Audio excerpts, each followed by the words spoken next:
Ladies and gentlemen, in the red corner, hailing from the state of Nevada, representing the Steam and Wise Guys, it's the always feared Vegas odds maker. And in the blue corner, the crowd favorite from South Florida, Marc Winning Picks Lawrence. And now, let's get it on! Against the spread, Winning Picks with Marc Lawrence. Hi, everybody. Welcome back once again. This is Marc Lawrence along with Victor King from King Creole Sports, Andy Iskoe joining us from TheLogicalApproach.com, and our good friend Jim Feist, the legend in Las Vegas, as we're all set to go against the spread on this week's NFL football card. We'll talk a little bit about the college football upcoming playoff as well. We invite you to sit back, relax, tune in, and keep your pens and pencils handy because we've got a lot of great winning information coming your way. And Victor, first of all, deepest of condolences. I want to pass that along to you, the crew, and everybody else. I know you're going through a real tough time. You're a real close friend, a real soldier, and my heart is really open to you. And just do me a favor when you go up to Cleveland, wrap your arms around your family and give them a big hug for me. Okay? I'll definitely do that, Marc. Appreciate those thoughts. Father Gus passed away over the weekend. We knew it was coming. He was in hospice care. He was 94 years old. He suffered a stroke about 10 days ago. But we knew it was coming. And, it's been a rough summer. Mom passed away in May. My brother passed away 2 weeks after that. And all summer long, Dad was talking. I mean, he was just totally lost. And he had been talking all summer long about wanting to totally let go. I mean, if you know what that means, so that he could be with his wife, his spouse. And, losing, it's tough for the kids, obviously. But it was much, much tougher for my father. Losing a spouse, man, I bet. And navigating the grief that comes with it, it's exhausting mentally, it's exhausting physically. And for my dad, that exhaustion gave out after 5 months. And it took a long period of pain, grief, and anguish. But Dad, you finally got your wish. You're going to be laying down next to Mom in a few days. And Sandy and I are heading to Ohio. Thank you again, Marc. Thank you very much for your understanding and your love between you and Colleen. It's been wonderful. We're going to take a week off. We'll be in Cleveland next week at this time. So we'll be taking a bye week in terms of the podcast. And we'll even be taking a break from doing the totals tip sheet next week. But I guarantee you this, we will be back in 2 weeks with a Christmas issue of the totals tip sheet newsletter. But we need 7 or 8 days to clear our heads, to process our grief, and to see what life holds next for all of us. It's our original King family was 6 people in it: Mom, Dad, and the 4 boys, Kurt, Victor, Bob, and Norm. And in a very short period, that family of 6 is down to just 3. And that's tough to take, and it's a little bit unsettling as well. But again, we'll be back in a couple of weeks. We'll head up to Ohio. We'll give everybody a hug from Marc and Colleen. All of us. And all of us. For my buddies here on the podcast as well. Yep. Thank you guys very, very much. With that said, Marc, it is great that we can still focus on football because we can compartmentalize that grief and still do our jobs, which is this week finding some more winners in the NFL, preparing for the college bowl games, and maybe even watching one of those military games this weekend that tend to go under the total at such a high percentage. Well said, Victor. Well said indeed. At least we know that Gus is resting in peace right now, and that's really all that counts. Thank you. Thanks. And as Victor mentioned, we can get on to football now, and we're going to do just that on the show this week. We're not going to be talking much about the college bowl games. That's going to be our next podcast when we're going to get into it and break it down pretty heavily. The Playbook, I should say, college bowl guide will be coming out next Wednesday. So we'll be working around the clock from today until then to produce that college bowl guide, of which, by the way, if you haven't got a copy or haven't seen it, the last 2 years, all winning sides, not best bets, not recommended plays. It's all winning sides, 70% against the spread. It's been absolutely phenomenal, and we're looking forward to putting that together again this year. So check out the website, playbooksports.com. It might even be Tuesday. It just depends upon whether I get any sleep or not, or the crew as well. So with that, guys, before we get into the NFL football card, let's hit a little bit upon how the college bowl games got to be where they are right now with the final college bowl rankings. And I'll start it off, and I'm going to pass it around to everybody. But Ryan Dunleavy, Greg and I, we've done a couple of shows together in the past. He's a terrific columnist for the New York Post. He covers the New York sports teams, and he's got a real savvy way of writing about him. And I think he put it best when he talked about the college football pairings. He said that neither the four most deserving nor the four best teams made it. And that's basically what it was all about with the college football final rankings this year. People will argue until the cows come home about the injustices that happened in the rankings, and there were many. It just depends upon your flavor, your point of view, what you like, what you don't like. In my own personal opinion, I think the biggest injustice was Georgia not making the playoffs. It's a football team that lost one game in the last 3 years, and that one game came in the Southeast Conference title game when they were just nipped in the end. But that's the way that cookie crumbles, I guess you could say. I'll share with you my four teams that I would have put in there, and then I'm going to pass it around, see what your guys' take is. But I think the four best teams would have looked like, to me, Michigan, Alabama, Georgia, and Ohio State. And if you take a look at the Las Vegas power rankings or ratings, we use Kenny White Sports, and Kenny does a great job. Kenny was an odds maker in Las Vegas for a long while, and they used Las Vegas sports consultants for their lines, their opening lines, and so forth, and moving on. Well, he's doing the same thing right now with his Kenny White power ratings, and we put them in the Playbook football and basketball newsletters. We're great to have Kenny be a part of all of this. Well, his top four seeds, according to the Kenny White power rankings, would be number 1, Alabama, number 2, Michigan, number 3, Georgia, and number 4, Oregon. Now, we all know Oregon's not making the playoffs with 2 losses, but that's the way it all power rates out, at least in Las Vegas, according to Kenny White. Andy, your take on what happened in the college football rankings this past weekend? Well, I kind of agree with what the committee did, but I can see the argument for Florida State, especially when you always see the committee's criterion. They always put conference champion at the top. That doesn't mean it's the most important. It's the first one they think of. So Florida State being unbeaten certainly could make a case for being in there. And by the way, and I've made this going back years and years, it's not a college football playoff. It's a college football invitational. You have to be invited to participate. Now, we're going to ease that a little bit next year. In fact, quite a bit next year when they have a 12-team, quote-unquote, playoff, because you'll be arguing about which 2-loss team was being left out, not which 1-loss team or even an unbeaten team. So that'll resolve that somewhat next year.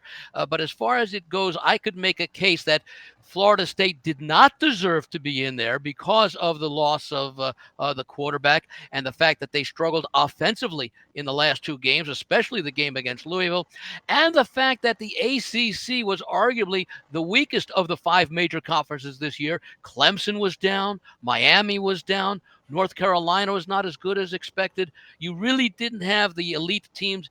Maybe if you counted Notre Dame as a member of the ACC, because they play so many ACC games, and of course they're a member in basketball, then you can make a case that maybe it was a decent conference. So I still would have preferred to see Florida State in there because they really did you can't control who you play. You can't control how good the other members of your conference are. But at the same time, I could also understand the committee maybe not coming out loud and saying it, but in the back of their minds is, you know what, we're not sure. Maybe without the quarterback, Florida State is Iowa 2.0 on offense, and we don't want to take the chance of, a 65-7 blowout with Georgia over TCU last year, because the ratings were not very good for that, certainly compared to previous games that were more competitive. Georgia's a different issue because you could make the case, Georgia beat Alabama Texas beat Georgia. Alabama beat Georgia. Texas beat Alabama. Georgia and Texas didn't play. So I could make a little bit of a stronger case. But then, do you leave out Washington, who beat a very highly ranked Oregon team not once but twice? And you certainly, it's hard to ignore Michigan, although Michigan did not play that difficult of a schedule at the same time. The Pac-12 teams and some of the other, look, even Alabama and Georgia played an FCS team during the course of the season, which, they probably win if they play, like a Ball State or somebody instead of the FCS team, but still that's something that negates it. So I understand what the committee did. I probably have mixed feelings about leaving out both Florida State just on principle and Georgia based on talent. Victor, what's your take on what happened, how that all came down? Guys, I might be one of the few people in the country who kind of agree with these Final Four rankings compared to everybody else that I'm hearing in the media and things like that. I say that because I'm a big, number one, I do follow Mike White's power rankings, but I also follow Jeff Sagarin's power rankings, and I think he does a fine job as well. And if we base some of these rankings on pure strength of schedule, then there are two teams that definitely deserve to be there, and that's Texas and Washington, and they are there. Texas played the fourth toughest strength of schedule in the entire country, and Washington was the fifth most difficult schedule. Texas went 6-1 against top 30 teams this season, and Washington went 6-0. So I'm agreeing with both of those. Michigan, while you say didn't play a great schedule, I would agree with that. At least versus top 10 teams this season, they did go a perfect 2-0, and I think they should be there as well. And the final team, Alabama, was also a top 10 most difficult schedule this season and went 5-1 against the top 30 teams. So, guys, I'm one of the few that kind of agrees that where we are at. But I am looking forward to that 12 team next season. I am too. And I think the rest of the country is as well. All this talk we're talking about now will be a moot point come next year. We'll be talking about the 13, 14, and 15 teams that didn't make it in the playoffs. Right. Jim, what's your take on all this stuff and what shook out in the college football playoff ranking, the final 4 teams in the college football ranking in the history of the playoff? Well, I agree mostly with what Victor said. And I also agree with what you said earlier, that Georgia has a bigger argument. I mean, this is a defending national champ. They lost one game. I really can't make a case for Florida State the way they played their last 2 games. They played cream puff team in Louisville. They looked horrible in beating them. If you're looking to have the best teams in, we're closer to that now than if we were to put Florida State in there. And that's sort of where I go. Georgia, I think, has a damn good argument why they should be there. But I definitely think Washington and Texas and Michigan and Alabama deserve to be there. So it's the difficult situation where you're limited to 4. And like Andy said, it's an invitational. You have to be invited. Well, good point. Good points, Jim. Especially about the Florida State. If they're there in the Final Four, it rather dampens it in my eye. Not the fact that they were undefeated, just the fact of who they are. I don't think that they perform to the level of everybody else, especially when the quarterback went out the last 2 football games, and that was apparent. They just completely disappeared statistically. So I think we, like Victor says, we did a pretty good job on who we've got playing in this college football playoff, and I know there'll be a lot of eyes all around the country watching that. And by the way, Mark, yes. I just want to interject a couple of things. And this is a little bit of an aside. How about LSU being the best 3-loss team of all time when you consider they lost to the Florida's unbeaten Florida State, they lost to Alabama, and they lost to a two-loss Ole Miss team this year. But as far as a couple of thoughts, number one, this is a general thought, and maybe we'll get into it next week. But you and Jim would probably have a lot of experience on this. When you see the bowl matchups, before you look at the lines, do you take a look at the matchups and sort of say just intuitively what side you'd like to play if the number is right? And then number 2, and this applies to one of those bowl games, Georgia versus Florida State. Which team is likely to be out there to prove that the committee made a mistake? Is it Florida State saying you disrespected an unbeaten team even without our quarterback? Or does Georgia come out there and say, well, the committee disrespected us despite the fact that we've won 29 of our last 30 games and we deserve to be there ahead of, and they don't have to name whatever other team they want to say? Well, all I can say, Andy, is I know that if Georgia and Florida State played each other, the two teams that a lot of the argument is about, Georgia would be been probably a 14-point favorite in the football game. Well, they are favored, I think, by that over Florida State in their bowl game. Exactly right. So I think that says it all. A 14-point favorite amongst the two teams that are crying that they should have been in the bowl game or in the playoff anyway. So all points taken aside, I think the committee did a rather decent job. And I was really glad that Alabama made the playoff. I think they played well enough all season long. They won the games they needed to win. They had that Auburn miracle somewhere along the line. Everybody wins a game that perhaps they shouldn't have. And it ends up being an impetus and spurs them on and moves them forward. And it did that for Alabama in the Georgia football game. So we'll see what we've got. I think it's going to be a really, really good college football playoff here. And once again, a reminder, the Playbook College Bowl Guide, you want to order it now online at playbooksports.com.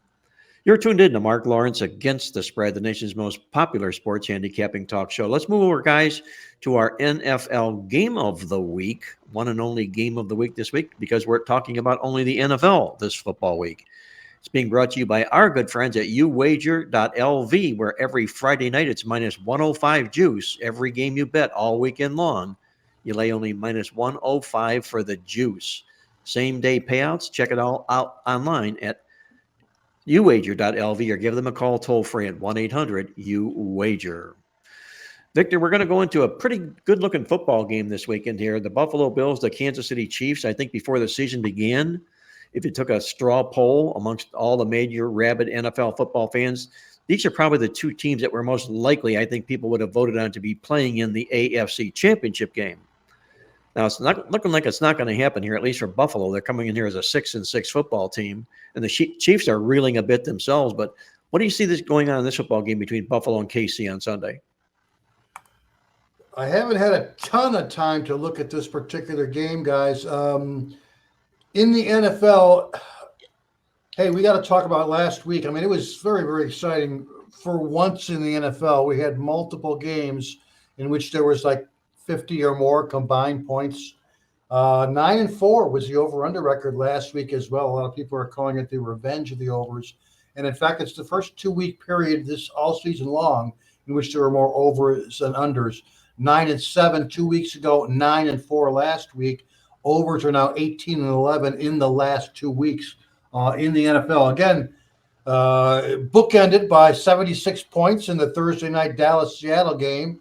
And then the second highest scoring game was the Monday night game between Cincinnati and Jacksonville, a game that turned into basically a battle of backup quarterbacks, but still very, very high scoring. The one more thing I want to mention before we get to this Buffalo KC game is the fact that all three of the NFL primetime games last week went over.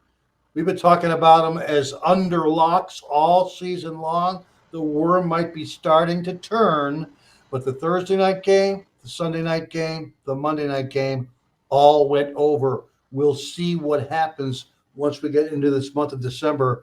And, you know, prior to the show, Jim was talking about some of these low over-under lines this week in the NFL. Hell, we got two games that are in the range of 31 or less, Cleveland, Jacksonville, and, of course, the Thursday night game between the Patriots and the Steelers. We're in uncharted waters here in regards to these low over-under lines. Obviously, the reason is the poor quarterbacking play, the fact that defenses are still having a better year than offenses. But not only that, we're getting into December. Bad weather in the Northeast.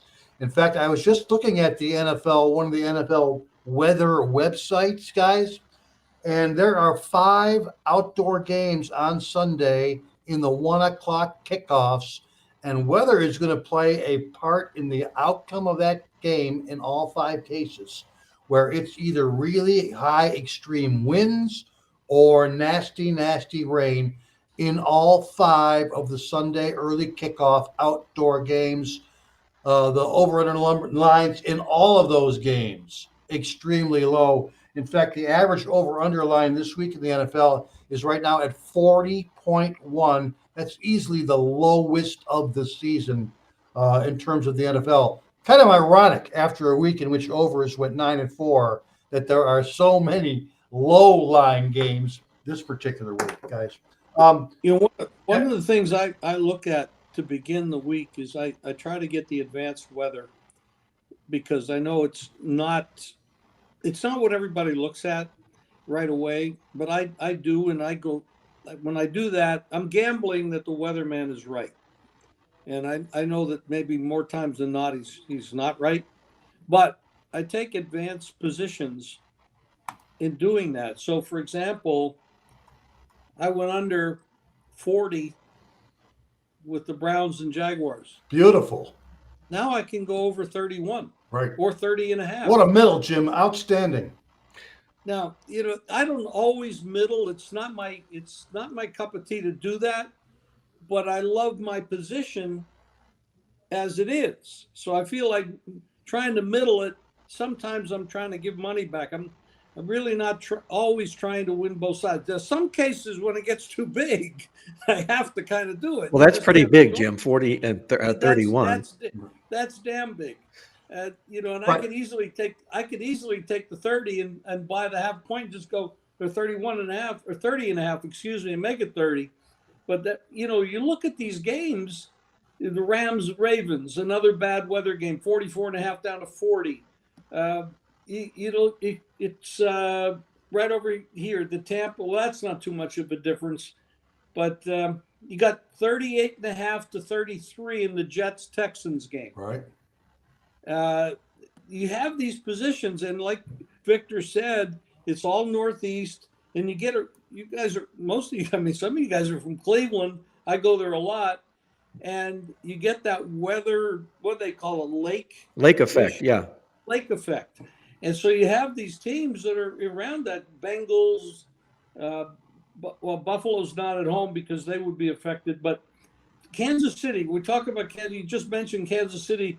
There's bad weather in Kansas. There's going to be some bad weather there as well. And neither one of those teams are as efficient this year offensively as they had been in past years.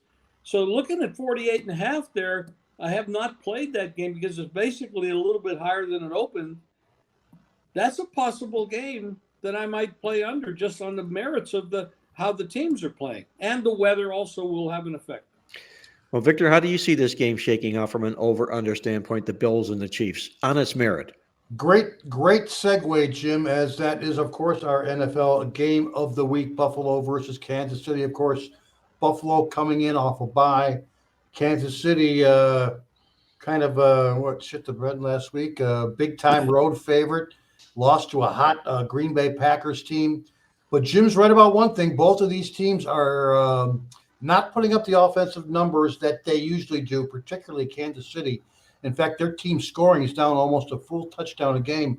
They were around the 29 points per game last year, and they're at 22.3 on this season. So they are hurting, but as bad as their offensive numbers have gone down, their defense has improved that much.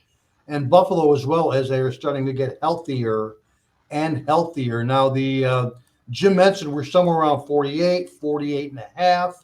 That would be the lowest over-under line in the last 5 meetings of this series, Buffalo versus KC. The last 5 games, we've seen 54, 54, 57, 55, and 55. Wow. Those were the over-under lines in the last 5 between these two teams.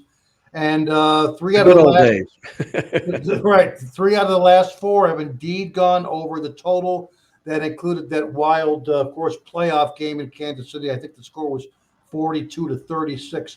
But 3 out of the last 4 meetings have indeed gone over. This is the lowest line we've seen in about 6 meetings at 47.5 to 48.5 between these two.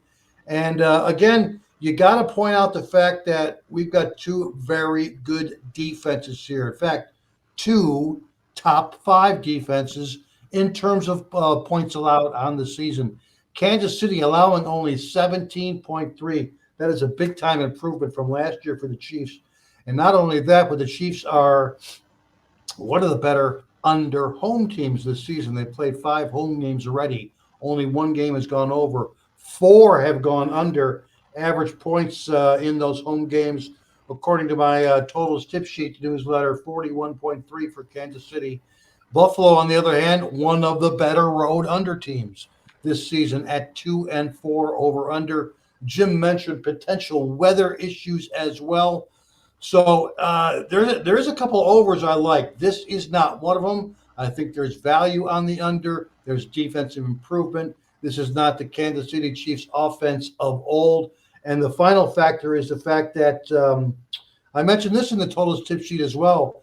With Buffalo being one of the teams coming in off their bye, I've got those numbers right. Yes. Teams off their bye week this season have now gone 5-18-1, 5 overs, 18 unders, 1 tie. That's 78% under the total. There were 6 teams who were off last week.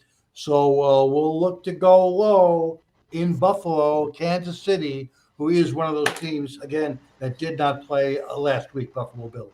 Victor going low in the Buffalo-Kansas City game for his side in the football contest. Andy, how do you see this game playing? You think it's going to play like an NFL playoff game, even though maybe Buffalo doesn't bring that credential to the table just yet? Or you think this will be kind of a football game that both teams are struggling in? We don't know what's going to happen. It could be a little bit of both, because I do think we'll see the playoff type intensity, because although Kansas City is 8-4, they have designs on getting that number 1 seed, and they've got some work to do. At the same time, Buffalo at 6-6, they might be able to afford one more loss if they want to get it as a wild card. I don't think they catch Miami, but there's a lot of competition. One slip up, and you look at Buffalo's schedule coming up. They are off their bye. They are at the Chiefs. Then they host the Cowboys the following week. They're at the Chargers after that. Then they have what should be a win at home against the Patriots, and then they end the season at Miami, and we don't know if Miami will be resting players because they have the number 1. They have the they can't get the number 1 seed, so they know they'll be playing in the wild card round. Or maybe they will be resting. Maybe they will have to be playing players because they do have to play that following week, or versus being able to rest players because they don't need to have anything to play for. It's going to be tough for Buffalo. My first look at this game was Buffalo, but I wanted to get at least +3 in the game, and that line's been moving the other way. I've seen it down to 1.5 and 2 in some places right now. But the other thought I had also in looking at this game from a total standpoint, I'm with the under. Basically all the way. Victor mentioned most of the salient points, including the scoring, which is down this year for both teams offensively and very solid defensively. Buffalo and Kansas City combined average roughly 50.2 points per game, which is barely above the total for the contest. But when you look at what they're allowing defensively, which is what I like to look at more so than what they score, because the scoring averages, you factor Miami 70 points in against Denver in their scoring average of the season, it's going to be highly inflated by several points just because of that one game. When you look at defense, you can't allow any less than 0, so you're going to have numbers that are a lot more meaningful when you've got the kind of season numbers. 18.9 points per game for Buffalo, 17.3 for Kansas City. That's 36 point something, okay? That's more than a full touchdown, almost 2 full touchdowns below this total. I've got to look under, especially given the importance of this game with playoff implications for both. I think both teams are going to try and control the football, limit the number of possessions in this game, and most importantly, look to avoid turnovers. And he looks at like a look at playoff the game intended between air Buffalo yards and by Kansas City Buffalo playing year, this I weekend. know we have Josh Allen there with a very big arm, and he can throw the ball a full football field. But their intended air yards for Buffalo this year is way down. Yep. Incredibly down. He's more of a dink and dunk. It's not because, he might have a shoulder problem. It's possible. But they have gone a little bit more conservative on the offensive end. They're not pushing the ball down the field like they were in past years. And that's happening with Kansas City as well. And I think it's mostly because of their wide receivers are not very efficient. I mean, we've all seen how they drop the ball. They lead the league in drop passes. So it's a whole different situation. These two teams are not what we saw the last 4 or 5 years. You know, I'm started with Andy in this football game. I was looking at Buffalo looking to take 3 points, and it's not there. And I'm sort of surprised at that because what you have is Kansas City at home off an embarrassing loss. I'm sorry if I'm not responding, but I can't hear Mark. Oh, okay. I'll give you some sign language, Jim. But nonetheless, I say Kansas City's off a loss coming into the football game. But what stood out to me is this, and I like to do this with good teams that are playing underachieving, and they're at 500 exactly on the season here. And so they're in games where their record is 500. They become pivotal football games. They're either going to become a losing team or a winning team after this football game, and it will likely decide which path they're going to take moving forward. Well, we have that with Buffalo at 6-6 in the football season here. And looking at Josh Allen in his career with Buffalo, he's been with the Bills in 3 games in which the Bills have had an exactly 500 record in the season. He's won and covered all 3 of those football games to move them where they needed to be to become a winning team. But I'm looking at Patrick Mahomes here on the other side, and this is kind of interesting here as well. Patrick Mahomes, the last football game, he played poorly. He'll admit it. He'll be the first to admit it. He had a quarterback rating of 79.1 in the football game. He started 106 games in his career. 88 of those football games, he's had passer ratings of 80 or higher. That means 18 times only he's been under 80 for his passer rating in those games. And you might want to not be in front of Kansas City and Patrick Mahomes after he's done that because he really, really makes amends the next football game. He's 12-3 straight up and 11-4 to the spread in follow-up football games, including 8-0 straight up and to the number the last 8 times Mahomes has delivered a passer rating of less than 80 in his National Football League career. So I'm looking at this here now, and all of a sudden, maybe it's a good thing for me that the +3 isn't out there because I'm certainly not going to play anything less than that in this football game. And you have to also be aware of those Patrick Mahomes numbers here as well. I think it's a real tough handicap personally, but I think Victor's on the right side in this football game with his total for the side in the football game as well. By the way, Buffalo's 6 losses this year, all by 6 points or less. So they don't even have a blemish like the Eagles got last week when they lost to the 49ers big, or Dallas did the same thing. They've been competitive in those games all year. They just come up on the wrong side, not being able to make the big play. So this should be a hard-fought game, and like you and Victor, and I think Jim as well, looking under before I look at any other play in the game. Okay, guys, you're tuned in to Marc Lawrence Against the Spread, the nation's most popular sports handicapping talk show. And with that, we're going to preview Jim Feist preview on the National Football League card this week, as he does each and every week. Greg, if you do us the honors, Jim Feist preview on the NFL card this week. Good morning, everybody. Here it is, Tuesday morning. We just watched the Bengals upset the Jaguars. That was a surprise. I don't think anyone expected Browning to go 32 out of 37, which was absolutely an incredible performance. Obviously, this young man has more talent than has been used over the years. He's been around the league for 3 or 4 years and hasn't played very much at all.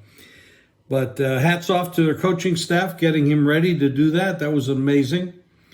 I expected it to go under. I was really wrong about that. I started the week off not too bad on Thursday, but my side plays on the Broncos and the Steelers did not work out. But then I came back with 3 winners later in the day. Big winner on San Francisco and 2 others. So I ended up 3-2 on the sides for Sunday, which was good. Now, on to this week. I'm pretty excited about this. Now, let me just say this right up front. We're having a lot of projected bad weather, especially on the East Coast, the lake regions, which would be Cincinnati, Cleveland. You go down into the Ravens, you're going to have Kansas City's going to have bad weather. Anything in New York, the Jets. it's going to be a bad weather week. It looks like the worst week we've had so far if the weather forecast holds up. And now, being Tuesday, when I'm doing this video, what's it going to be like on Sunday? We can't 100% be sure of that. But keep your eye open. I immediately went in and played a lot of unders on this, just on the chance that the weather report would be correct. And if I'm wrong, I'll make adjustments later in the week, but at least I got ahead of it. So that is a strategy that I do use occasionally. We got the Rams heading east to play the Ravens. This could be one of the bad weather games. You got the Rams coming out of LA, going all the way to Baltimore. That's a long trip, early morning start. Rams are playing well, but they are lacking in a lot of positions. The game opened 8, down to 7, 44.5 down to 41 or 40.5. That's partially due to the weather issues. A lot of money has come in on the unders. Lines at the Bears. This is definitely a weather game. The total opened 46.5, 40 now. The Bears played them very well the first time around. If there's bad weather, it's going to depend on the running game. It's hard to run on Chicago. This is going to be a tough one. Panthers at the Saints. You got the Saints with issues at quarterback. Carr. I don't think there's much of a drop-off from Carr to Jameis Winston, honestly. Panthers, they suck. They're not really good at all. They can squeeze in a cover here and there. A lot of people bet these teams. They bet the Jets. They bet the Panthers. These are bad football teams. We've got a lot of bad football teams. Now, the Buccaneers are playing at the Falcons. These are two marginal teams as well. Atlanta is 6-6. They could easily win this division that they're in against the Buccaneers here. Buccaneers have issues, a lot of injuries. Game is down to 39.5. By the way, the Panthers and Saints 37.5. Colts at the Bengals. Now, this is interesting because Browning is kind of an unknown. We really haven't seen enough of him to know that he can go out there and repeat that performance that he had on Monday night. But the Colts are a marginal team, 7-5 on the season. I'm not impressed with much that they do, and now they're down to the one running back, he's very good, but they lost the other guy, Taylor. Colts are 40.5. This is at Cincinnati. This is a lakefront game, so you might have issues with the weather. Very possible. Texans at the Jets. I don't know what's going on with the Jets. They have quarterback issues, and rumor has it they offered the quarterback spot back to Zach Wilson, and he declined it. I don't know if that's true. You hear it on the internet. Not everything on the internet is accurate. The total went from 38.5 down to 33. Hard to believe NFL games go this low, but we got a one game on Thursday. I think it's Pittsburgh and New England. I think it's going to probably end up being 29.5. It's at 30 now. But anyway, we go there. The Texans easily could win this division, especially if the Jaguars are down a quarterback. Lawrence got hurt last night. I don't know how serious it is yet. But the Texans are 6-33 at the Jets. Seahawks taking 10.5 from the 49ers. The total's gone from 44 to 47. Not too many times totals these days go up. This one's gone up. We all saw what the Niners could do. They can destroy teams. If they're into it, they've got the talent. They got the coaching. They are the best team in football. However, they are thin at some positions. So if they're not healthy on the offensive line, they lose Deebo Samuel or CMC or their quarterback Purdy, who's absolutely been incredible. They are thin. But when they're healthy, there's nobody that can play with them if they're focused. 10.5 point line there. The Vikings, 1.5 up to 3 at the Raiders. I don't have much to say about this one. The Broncos at the Chargers. The Chargers 3. I see a 2.5 also. The total is 44. Broncos are terrible. They should have fired this coach years ago. I don't think Russell Wilson is that good anymore. I know that he had the 5-game winning streak. He just doesn't look right to me. I know he can still play. He's still smart. He's a talented guy, but he dropped off the map. He just doesn't look like he has the spark. But in this kind of a game, division game on the road, they just come off the loss to the Texans. Well, they could have come back and won that, but they started that game off so bad. You don't know what you're going to get. I expect the Broncos will bounce back here. They have the coach, definitely a coaching edge in this game. The Bills at the Chiefs. This is going to be another weather game. Total is down to 47.5. It opened 48.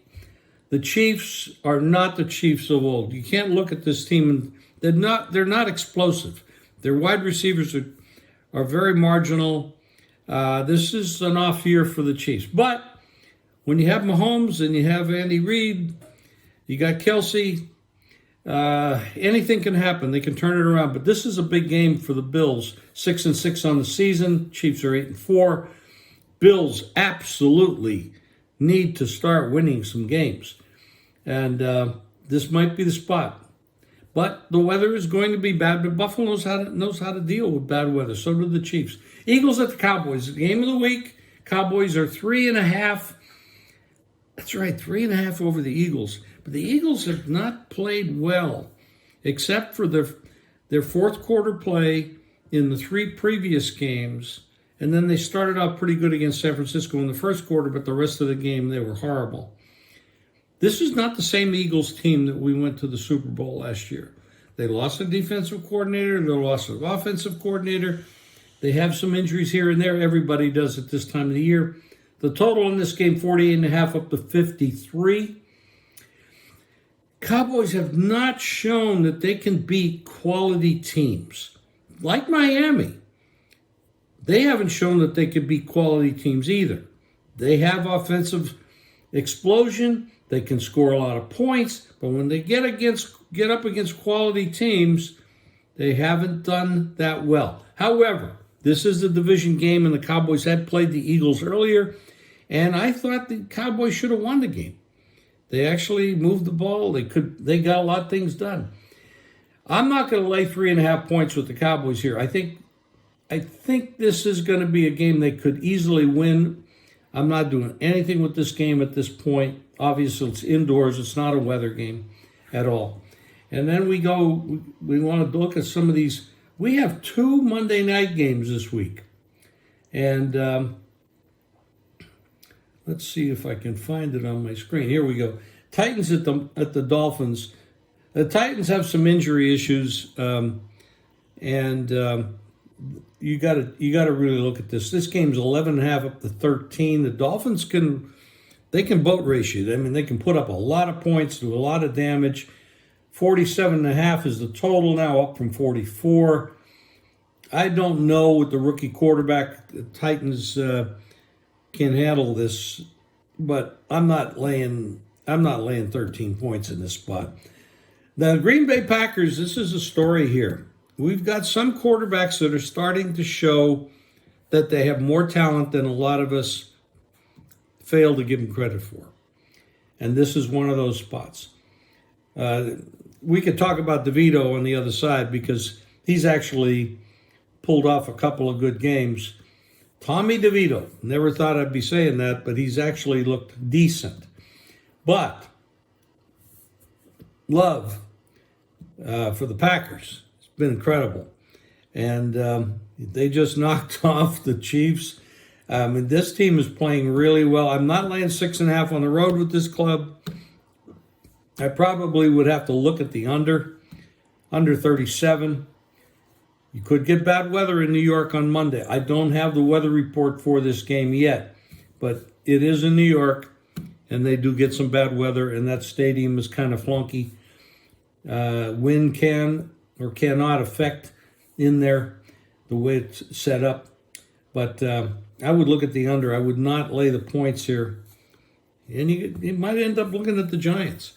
But a lot of great stories out there. We fail to acknowledge that some of these teams will get better as the season goes along. Obviously, there are some bad teams out there, and Belichick needs to consider retiring. The Chargers need to consider firing their coach, but they don't like to spend any money, so I guess they got him on cheap, and they're happy with just losing. Anyway, there's a lot of stories out there in the NFL. We got the college football playoffs coming up, some big games, the controversy with FSU. Some people think it was right.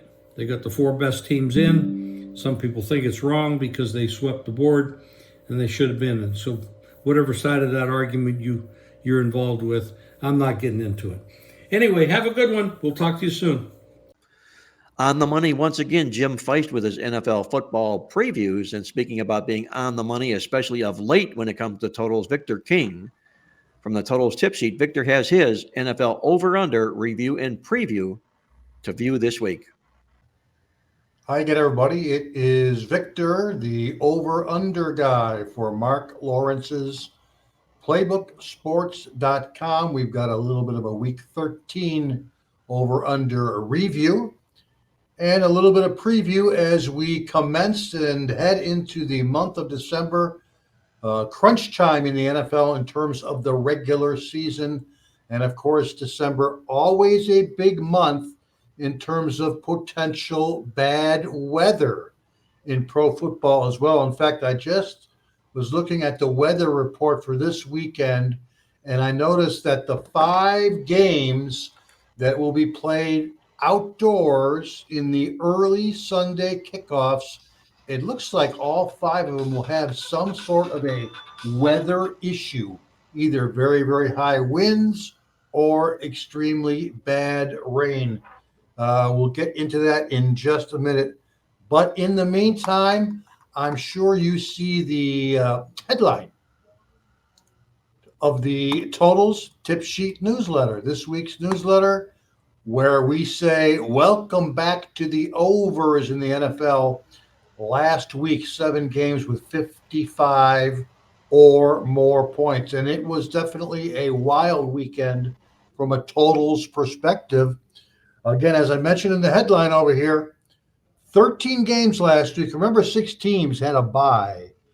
And more than half of those games, that would be 7 of them, saw a combined 55 or more. Obviously, the high-scoring one, or the highest-scoring one, was last Thursday in that Cowboys-Seattle game. 76 total points in that one. And you want to talk bookends, the Monday night game was the second highest scoring game of the week. You saw 65 points in that Cincinnati-Jacksonville Monday nighter. And, of course, other high scoring games this week, 61 points in the San Francisco-Philadelphia game and in the Detroit-New Orleans game, 60 points in the Washington-Miami game, 59 in the Colts-Titans game, and finally 55 points in the Browns-Rams game. And not only that, folks, but all 3 of the NFL primetime games, that's the night games, ended up going over the total for the first week all season long. Remember, we've been talking about these primetime games and the high percentage of unders all season long. But last week, all 3 of them ended up going over the total for the first time this season. Another interesting note, for the second week in a row, all of the late afternoon NFL games went over the total as well. Of course, the games that start at 4:05 Eastern or 4:25 Eastern. So now in the last 2 weeks, these late afternoon NFL contests have been very high scoring, 7 overs, 0 unders. And in fact, they've averaged 47.3 points per game on the season compared to only 42 points per game in those Sunday 1 o'clock starts. So there you have it. And is the worm starting to turn? This is what a lot of over-under bettors are going to be asking themselves after the results of the last 2 weeks, of course, and that would be 2 consecutive weeks now of more overs than unders. Now, again, you saw the headline here on page 1 about 7 games with 55 or more points. But even with that said, there was still enough low-scoring games to keep the averages still in the mid-40s, as 5 out of those 13 games also had 40 or less combined points. You saw some of the ugly games. That 6-0 Chargers win over New England, the 13-8 Atlanta win over the Jets. So we still had a couple of very, very low-scoring, ugly games that we've been used to seeing all season long. The official record for last week, 9 overs, 4 unders. Again, it was only the third weekend all season long in which there were more overs than unders. The average over-under line last week was 42.4. Average combined points, 47.8. One of the higher scoring weeks of the season. So after 13 weeks now in the NFL, the year-to-date results now stand at 82 overs, 110 unders, 1 tie. That's still 57% of all games under the total. And the average combined points per game for the entire season, 43.4. So despite that 9-4 over-under record last week, the average over-under line this week in week 14 is the lowest of the entire season. As we record our podcast on Wednesday, the average over-under line in the NFL for this week is only 40.5 points. And that takes us to our next topic, which is basically how low can you possibly go? You already see the average line is 40.5 on the season. And there's still a handful of games that are really, really low, like the Thursday nighter between the Steelers and the Patriots, where the over-under line is around 30 points.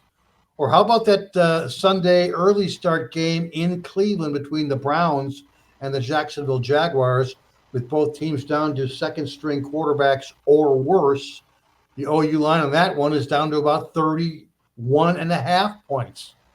So I did go into the database and check these really, really low over-under lines. They're usually justified. NFL non-division games with a low over-under line of 32 or less points have gone 4-14 over-under. That's 4 overs, 14 unders, 78% under the total in the past 20 seasons. Basically, the database is telling us that if you're going to play these ugly low over-underline games, play them under. The line is that low for a reason. So again, if you're going to be thinking about the Patriots-Steelers game on Thursday, either play the under or lay off. And the same thing for that Jaguars and their Browns week. One more thing in regards to this week in the NFL, and it's an important topic because 6 teams come in off their bye. Remember last week in the NFL, there were 6 teams with their bye week. It was the biggest bye week of the season, obviously by far. So it's the perfect time for us to do a little bit of a over-under review for teams off their bye week. Already this season, NFL teams have gone 5-18-1. That's 5 overs, 18 unders. That's 78% under the total. Teams coming in after their bye week this season. And there are 6 of those teams, like I mentioned.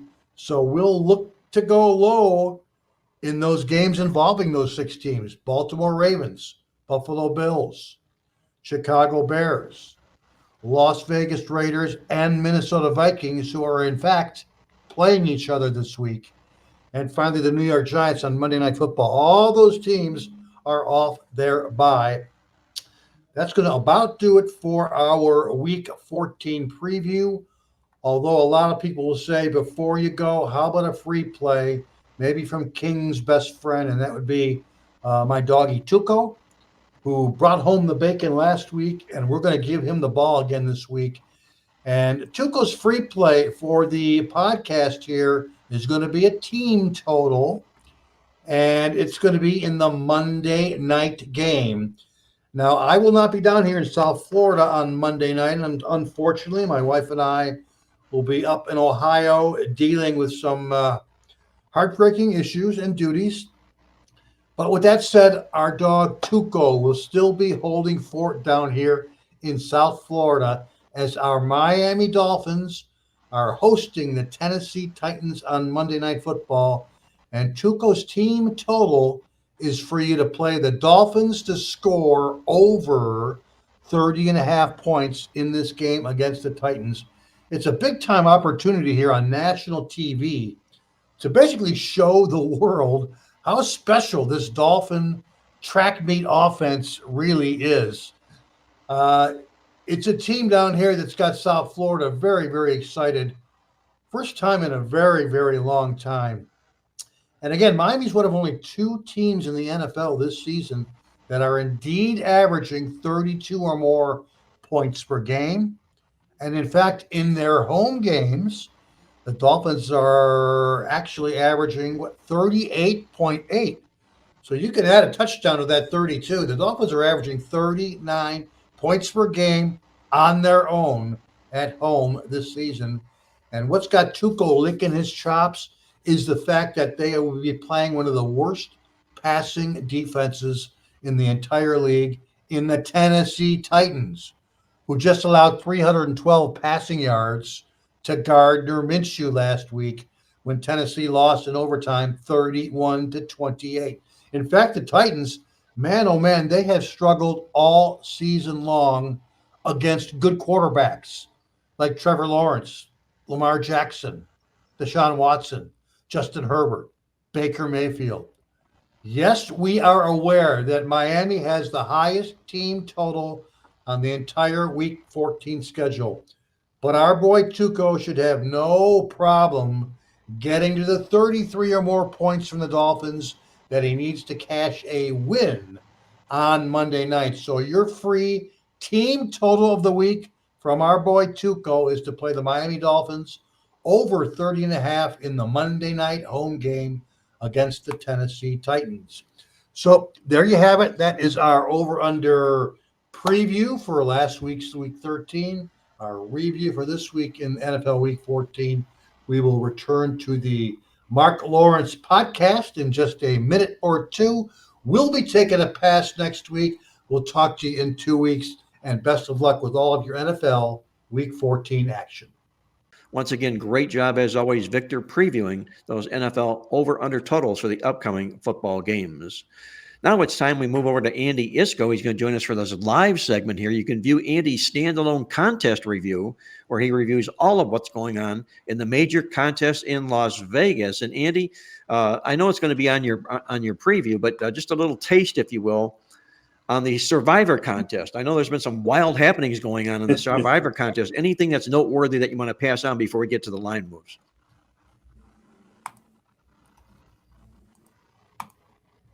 If I take a look at what happened last week, that pretty much sums it up. They were already down. 99% of the entries had been eliminated prior to last week. They had 9,200 and was it 56 or 74, something like that. Anyway, all but 80 were alive heading into last week. 24 of those 80 were on the Steelers, who lost to Arizona, eliminated those entries. 24 lost Monday night, with the Jaguars losing, being upset to Cincinnati. And also an entry was lost by backing the Saints and another by backing the Jets. So 50 were gone, 62.5% of what remained in the contest gone. So we're down to just 30 entries remaining alive. And, you know, we're 13 weeks into the NFL season, 14 weeks into the contest season because of the split week at Thanksgiving and another split week coming up at Christmas. So 5 weeks left in the NFL season, 6 weeks left in the contest season. This is the 4th year of the contest. We've never had a contest in those first 3 previous years that did not go the entire way. We had multiple winners splitting the prize because they were perfect, initially 17-0 and then 20-0 the last 2 years. So we may not see that this year, and that means that one person could very well collect over $9 million. In fact, on the contest, I did indicate that with 30 entries left, If all 30 are eliminated at the same time or they all go perfect, each entry right now would be worth over $300,000. And I'm sure a lot of the folks with entries still available are considering all the possible implications of maybe selling a part of their share and guaranteeing some cold hard cash for their $1,000 entry fee. Hey, Andy, I had heard that a good friend, Paulie Howard from VEASAN, was one of the guys that was alive. Did you hear word of that? That he was alive? He was still one of the people that were alive in the Survivor? I had heard, I had heard that, and of course, Paulie has a nice reputation of doing well in his as does his partner, Mitch Moss, right. who I believe won one of the station's Last Man Standing contests. I don't know, maybe it's been 8 or 10 years ago now, but it's a very winning any of those contests. It's winning and placing highly in like the Westgate contest or the Circa Millions contest is a nice accomplishment because it shows you've been really consistent over the course of a season to hit those 65, 68, 70% that are required to win. In the Survivor contest, you got to be perfect. Yeah, it's kind of tough when you got to be perfect, but when there's $9 million in the line, I think you're going to really be focused. I know one thing, $9 million in the line, you would not have found me using the New York Jets as a Survivor play. I sure hope that was not the only remaining entry of that contestant. Well, Andy, how about the NFL line movements this week? As you saw from the Superbook, from Jay Cornegie Superbook, anything that's interesting we should know about with the line moves this week in the NFL? Well, Jim touched upon it, and you and he touched upon it, and Victor as well, with the totals going down largely in these East Coast games. So I'll concentrate more on the sides, although I will take a look at the Thursday night game, which probably some people will have been able to listen to this podcast before the Thursday night. The advanced line last Tuesday, the 28th of November, had the Steelers 6-point home favorites, and the total was 35. And initially, before the games even were taken off the board on Sunday, that total was bet down against the Patriots from 35 to 33.5. After Sunday's action, when the Patriots lost in that exciting 6-0 game to the Chargers, and by the way, it was 2 field goals, not a touchdown and a missed extra point, although it could have easily just as well have been 3 safeties. But nonetheless, the reposted line was 32.5. It went down as low as 29.5, bet back up briefly to 30, and back down now to 29.5. And normally you'd be saying, at what point will some of the contrarians get in and play the over? And maybe it takes a 27.5 or a 28, because I don't see any rush to the windows to playing over the 29.5, except for that brief movement up to 30. So that's been, a historical line move, although I don't recall the exact year of the game, but I remember there was a playoff game. I want to say it may have been the Giants and the 49ers. I know the 49ers were involved, and it was raining all week before the playoff game. I don't remember if it was a divisional round or an NFC championship. And that game closed at, I think, 29 or 29.5, and the game featured like 60-something points. So just because it's now, of course, not as much attention was paid back then to the effect of wind. It was mostly the soggy field conditions that played into the drop of the line. And of course, this week, as was discussed earlier, wind is going to be a major factor in some of these totals drops. But looking at some of the more interesting line moves, the Lions are at the Bears. The advanced line had the Lions 5.5-point road favorites. It dropped down to 5. And of course, Chicago had their bye last week. Despite the fact that the Lions won in New Orleans this past week, and they had a big lead early, 21-0, and they still held on for a 33-28 win. The reposted line was moved downwards to 4.5. This again, despite the fact that the Bears didn't play. The line went down as low as 3, and currently it's 3.5 on the Lions, but that's somewhat, to me, an unusual line move. Just to give a little perspective on the Jacksonville Cleveland game, where, of course, when the advanced line was posted a week ago Tuesday, the Jaguars had not lost Lawrence, of course, because they played Monday night. And we knew that the Browns situation was going to be sort of a revolving quarterback thing with Watson gone for the season, although I don't think at that time we knew that Joe Flacco would start and play decently in the game. The advanced line had the Jags 3-point favorites, and after the Browns played on Sunday and lost at the Rams in a game that was more competitive than the final score indicates, with the Rams getting a couple of touchdowns in the fourth quarter. The line was reposted with Jacksonville a 3-point favorite, bet down to 2.5 initially, and the game was then taken off the board pending Monday night's outcome. The game was taken down on Monday.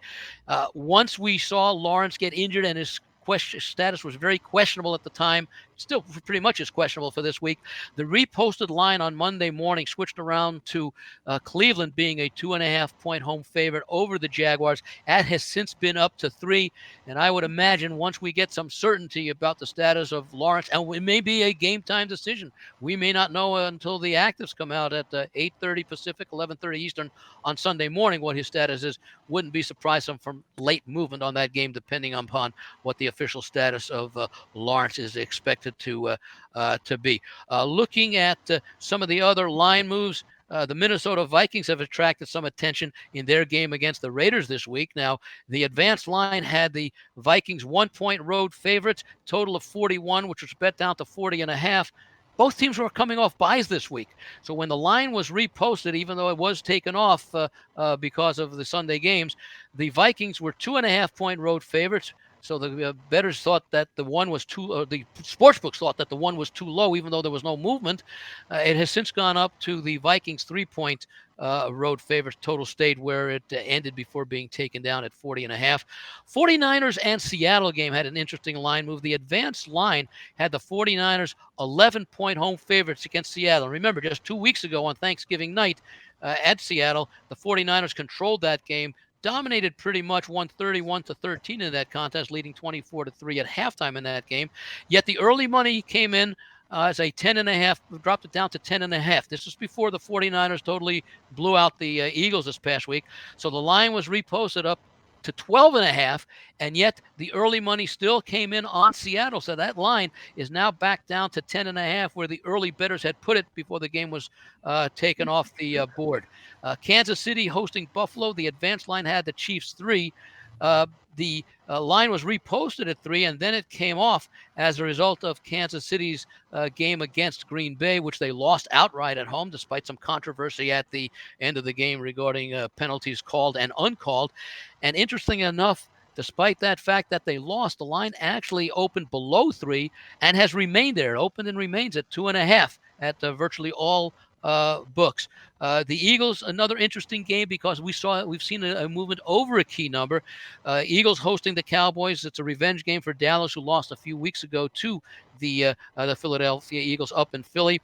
The early line had the Cowboys open at 2.5, at 2, bet up to 2.5 before it came off the board on Sunday. It then opened with the Cowboys 3-point home favorite, which was a reasonable number, and yet the early money has come in and pushed it up to 3.5. Of course, I'll talk about that one a little bit later, as that's an important game for both teams, especially the Cowboys, if they have designs on catching the Eagles, which is possible in the NFC East, and of course for the Eagles, who want to complete the series sweep and pick up a game on San Francisco for the overall seed, where they currently have a 1-game lead, but of course with the loss last week to San Francisco, they lose the tiebreakers. Another move that's worth interesting, the final move I'll talk about, Miami, a 12.5-point advanced favorite. Now, there are 2 Monday night games this week. They both start, I believe, at 5:15, which is kind of odd as opposed to the early season doubleheader, which staggered the starts and makes an awful lot more sense. Nonetheless, the Packers hosting the Tennessee Titans. The advanced line, which did not move, had the Dolphins 12.5-point home favorites. And after last week's results, especially Miami's easy win over Washington, they opened up at 13, was actually bet up to 14 before dropping down to 13.5. And I would imagine that if you like if you like Tennessee, you might want to hold off, because I would expect the late movement to be on Miami back up to 14, since it's already hit there. So then a question of how long it will last before some of the big money comes in and takes the 14 with Washington.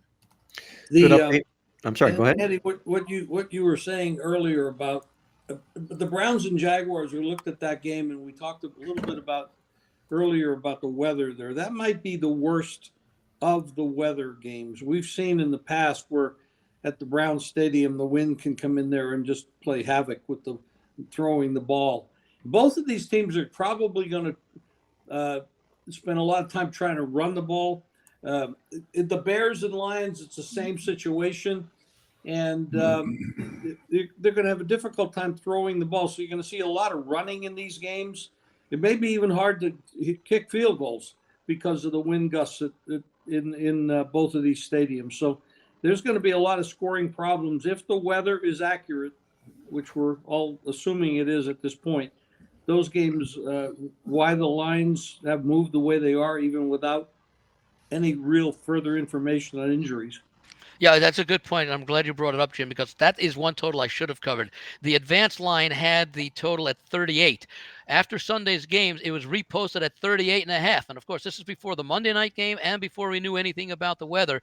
And yet, after it was posted to 38.5, it was immediately bet down to 36 before they took it off prior to Monday's game when they reposted it on Tuesday. And remember, I mentioned with the injury to Lawrence, the favorite switched from the Jaguars 2.5 to the Browns 2.5. The total also, it had been taken off at 36. It was reposted at 32.5, and it's gone down a couple of points since then. Good line updates from Andy Iskoe. What's going on in the National Football League this week? You're tuned into Marc Lawrence Against the Spread, the nation's most popular sports handicapping talk show. And with that, let's bring in our producer, Greg DePalma, for our roundtable discussion. Greg, love talking with you. Love fielding your questions. And if you will, fire away. All right, guys.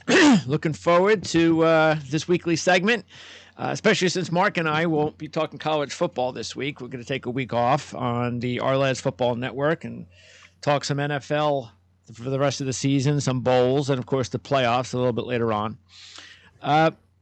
I did want to start off, first of all, by I know the big story came out of that Green Bay-Kansas City game on Sunday night being the officiating.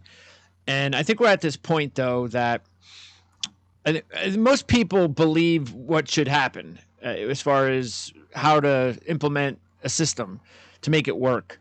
It's just a matter of whether they're going to do it or not. And what did you guys think about how the officiating went down? Because it all started with the bad call, the missed call on Mahomes. And I got to say this, and I know Mahomes didn't do it on this particular play, but he's like the one that I think is the most guilty of all the quarterbacks, that when they run out of bounds, he does a good job of flopping. And he also does a good job of which a lot of these quarterbacks do. They always try to get those extra 4 or 5 yards when it looks like somebody's going to hit him, and then they don't, which I think they should just stay away from that, because I don't think that's a good look either. But anyway, what do you guys think about how the game overall went? Do you think it was, hey, you know what? Chiefs got robbed, Packers got robbed. It was that's the way it went, and this is just how we have to live with the NFL today in officiating. Well, that was one of the most blatant missed calls of the National Football League this year. Which one? I know, right? Which one? Yeah, which one? When he had his head in the noose and looked like he was going to break his neck, and no penalty was called. I think it's absolutely time for the National Football League to have a head referee, whether it's, I don't know who the guys are that are the commentators for the refs about reviewing a play and whether they think it'll stand or whether it won't stand. But I think they ought to designate a few of those guys to be the eyes in the sky and have the ability to overturn plays on the field that are judgment calls, because there were some blatant judgment calls that were made last week. And if you'd have had that, you'd have had those, a good handful of those turned around. For many years, Mark, the NFL sort of ignored gambling and said, "Oh, that it's like it didn't exist." Now the NFL is making a fortune from gambling. Roger Goodell was here in Las Vegas yesterday and promoting the Super Bowl and everything, and it's all changed. It turned around, but I don't think they've been accountable for their actions or inactions in some of these cases. And we're talking about investments. Like we talked a couple of weeks ago when Burrow was hurt and they didn't announce it, and nobody, so sizable bets. And I mean, a sizable bet for one person is not a sizable bet for another person. I understand, but everything is relative to that person's bankroll, and they're not acting as if. I mean, this is like investing in stocks or bonds or anything. You're dealing with people's money, and I can't say the NFL makes plenty of money that they can spend a little bit more money trying to get full-time officials, training, accountability, the people that overturn things that are blatantly wrong. Now, I'm not saying being an official is easy, because these guys are running around with 350-pound men. You can't even see what's going on because of the bodies and everything. And humans make mistakes anyway. But the accountability factor for the NFL, and maybe it's all sports, just picking on the NFL right now, but it has to improve. Well, Victor, let me ask you this. With regard to the comment that I made, they're employing instant replay and they're not using it. They're not utilizing it to its full efficiency. What's your take on that, Victor, about the National Football League being able to overrule calls in the field that were judgment calls?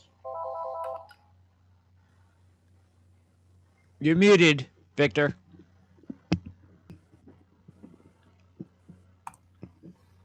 Guys, in that game, in the very last play of the game, that Hail Mary by Patrick Mahomes, there could well have been a pass interference on that very last play as well. So you bring up very, very good points.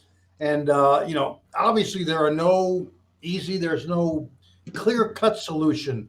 The idea about making officials full-time league employees makes a lot of sense. Further tweaking the instant replay system. But the thing that I think makes the most sense is something that you just touched on, Mark, and that's assigning each game a sky judge who could basically fix any sort of officiating gaffes immediately and on site from the replay booth. We've got that new eye in the sky camera. Let's utilize it. And let's bring in an eye in the sky type judge. Yeah, like a marshal on an airplane. He has authority. Exactly. Don't they have that in the XFL? I believe they do. The XFL actually used and uses that technology the way that the NFL should. There you go. Right. Yeah. So my thoughts, Mark, sort of revolve around what everybody has said. I'm not sure that the answer is full-time referees, only because the calls we're talking about happen so quickly. I don't know that you can train anyone to respond that quickly, especially when there's judgment involved. So I think the solution either involves that eye in the sky, or you have someone, for example, in New York, let's say an official in New York who's watching these games, or you have several of them because they're going on simultaneously. And if there's a questionable call, they buzz into the game and say, this play should be reviewed, or at the very least, you have a coach's challenge that would have to be used. Maybe you expand the extra challenge to challenge either a penalty call that was made and shouldn't have been, or vice versa. And Jim brought up the point about the NFL's history of sort of like gambling not existing. It becomes even more and more important for the league not to have any perception that there's anything going wrong with these officials. We've all said for decades, officials have more to do with the control of these games because they can arbitrarily throw penalty flags whenever they want, or not throw them when perhaps they should be. Now, the thoughts about the game on Monday night with the on Sunday night with the missed calls. Number one, the call on Mahomes was certainly one that if they were able to review it, I think, they did take a look. They showed it for the replay, but not from an official reviewable point. It would have been reviewed. Maybe it would have been reversed. Now, maybe what happened, and again, here's the conspiracy theory, maybe the failure to call the obvious pass interference on the next one was a makeup call because the officials realized they shouldn't have made that call against the guy who hit Mahomes. I don't want to say that was the case but then again, it was such an obvious play that how could it have been missed? Okay? There's where a challenge comes in, or the eye in the sky, or the official in New York would say, hey, we better take a close look. We don't have to take a close look at it. We take a look at one replay and we see that the guy was mugged and the penalty should have been called.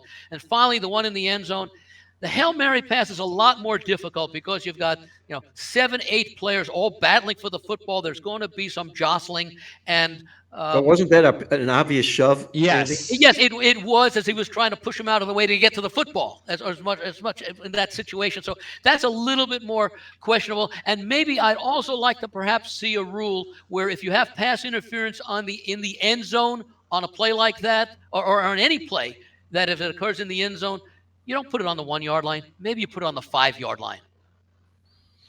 The one thing that I'm a little bit nervous about with this potential move, and I think that's where they would go as far as the eye in the sky and so forth, is that the NFL has frowned upon making the officials look bad. And I just wonder, even in the most obvious situations, if we're just waiting, because What it would mean is we would all be sitting there and waiting. Well, we've got about 25, 30 seconds. And if he doesn't buzz in and he doesn't change this, and I just get the feeling that they probably wouldn't change it very often. Because again, I mean, we had the same thing with the pass interference penalties. And that was supposed to change and that was supposed to upgrade. And it never did. Why? Because even though we saw something and we said, come on, it's pass interference. All right, well, they're obviously going to change it, right? They never did. Why didn't they? Because they didn't want the officials to look bad. So I don't know. That's the thing. If they're going to do this, they have to do it right. They have to stop with this nonsense about making the officials look bad. And until they get that done, I have to admit, and I'm 100% on this, I honestly believe that the sport might be better if we never even had instant replay. Meaning, let's just get this thing over with and let's just play the games. And you know what? You got to deal with it. You got to deal with it. The reason being is because the one thing I can't stand, and we talked about this a few weeks ago in the college football game with the kid from Iowa returning the touchdown, and then five minutes later they're returning the call. I just think it takes away from the instant impact of fans just getting excited about stuff, and then they get it taken away from them. And it's just, I just kind of wish, because they're not perfect about it, not even close to being perfect about it, that we just didn't even have replay. But unfortunately, the cat's out of the bag, and that's the way it's always going to be. So. Well, if you do away without replay, Greg, then you're probably going to do away with overturning plays, correct? Oh, absolutely. And I'm not saying it's going to happen. I know it never will happen. That's why I said the cat's out of the bag. It's never going to return to the way it was. I wonder what things would look like if you had no officials. Yeah. Like a pickup basketball game. You call it on yourself. A woman's lingerie game. Yeah. I'll tell you what. The NFL shouldn't be concerned about it makes the officials look bad. They're human, and if they make a mistake, it should be corrected. You don't just live with the mistake. Now, maybe one of the things, and this goes back again, where I said, well, I'm not so sure that you want to have full-time officials. Well, maybe you do, but maybe you want a mandatory retirement age, let's say 50 years old, when their skills start to diminish, their eyesight goes down, their reactions are quicker. You're not going to eliminate anything, but I think you might reduce a lot of them. But then again, if you have 5, people will say, well, there should have only been 3 bad calls, something like that. So I don't know that you ever do away with the problem, but at the same time, especially with the explosion of gambling, ratings are still as good as they've ever been for the NFL, despite all the inconveniences of longer games and too long to determine replay reviews. Yep. Well, that's something that probably will take place again in the playoffs. And matter of fact, the Thursday game was even more awful, not because of any particular play that happened in the last drive, but was there 19 flags in the Dallas-Seattle game? And everything was even. It was even in yards and even in number of flags, but I mean, Seattle had to score 3 times, I believe, in that one drive because they had penalty and then another penalty, and then they had. So I mean, that's another thing that has to stop.